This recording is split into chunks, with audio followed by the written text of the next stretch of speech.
നമ്മുടെ 7 objective elements ഉള്ള സ്റ്റാൻഡേർഡായ AIC7ൻ്റെ രണ്ടാമത്തെ ഒബ്ജക്റ്റീവ് എലമെൻറ്റ്, ആദ്യത്തേത് കമ്മിറ്റ്മെൻറ്റ് കാറ്റഗറി ആയിരുന്നു, രണ്ടാമത്തതും അതേ commitment.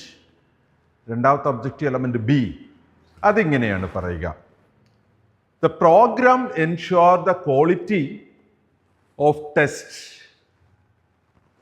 result through the program ensure the quality of test result through internal quality control.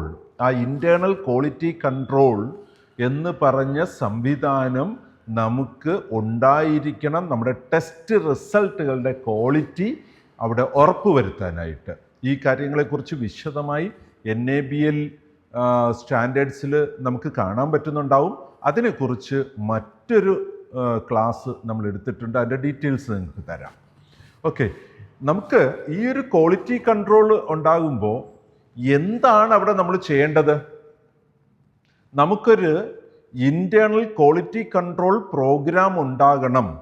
അത് ടെസ്റ്റുകളുടെ പാരാമീറ്റേഴ്സ് നമ്മൾ പലപ്പോഴും റിപ്പീറ്റ് ടെസ്റ്റിൽ കൂടെയും അതിൻ്റെ ക്വാണ്ടിറ്റേറ്റീവ് ആൻഡ് ക്വാളിറ്റേറ്റീവ് ആയിട്ടുള്ള ഡിഫറൻസിയേഷൻ എടുക്കുകയും അതൊരു പിയർ റിവ്യൂവിലേക്ക് പോവുകയും ചെയ്യണം.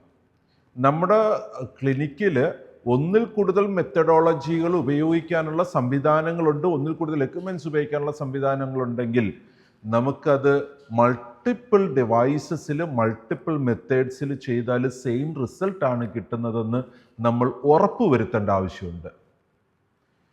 അങ്ങനെ more than one result similar ആകുന്ന സാഹചര്യം നമ്മുടെ ഒരു ക്വാളിറ്റിയെ ഉറപ്പുവരുത്തുകയാണ്. അതിലെന്തെങ്കിലും ഡീവിയേഷൻ നമുക്ക് ശ്രദ്ധയിൽപ്പെട്ടാൽ അതിൻ്റെ കറക്റ്റീവ് ആൻഡ് പ്രിവെൻറ്റീവ് ആക്ഷൻസ് എടുക്കണം, അതും ഡോക്യുമെൻ്റ് ചെയ്യണം. നമുക്ക് ഡീവിയേഷൻസ് പിയർ റിവ്യൂവിൽ കൂടെയും മറ്റുമൊക്കെ നമുക്ക് എടുക്കുന്ന ആ ഡീവിയേഷൻസ് അല്ലെങ്കിൽ നമുക്ക് കമ്പയറബിലിറ്റി അവിടെ നമ്മൾ ചെയ്യുമ്പോൾ ഉണ്ടാകുന്ന ഡീവിയേഷൻസ് ഫൈൻഡ് ചെയ്യപ്പെട്ടാൽ അതിൻ്റെ കറക്റ്റീവ് ആൻഡ് പ്രിവെൻറ്റീവ് ആക്ഷൻസ് എടുക്കണം.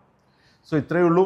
AIC7B, ദ പ്രോഗ്രാം എൻഷുർ, എന്താണ് ആ quality control programme that ensure the quality of test result through internal quality control. നമ്മളുടെ തന്നെ അകത്ത് ഒരു ക്വാളിറ്റി കൺട്രോൾ സംവിധാനത്തിൽ കൂടെ അത് നമ്മൾ കറക്റ്റീവ് ആൻഡ് പ്രിവെൻറ്റീവ് ആക്ഷൻസ് എടുക്കണം. വേരിയേഷൻസ് ഉണ്ടെങ്കിൽ അത് ഡോക്യുമെൻ്റ് ചെയ്യണം.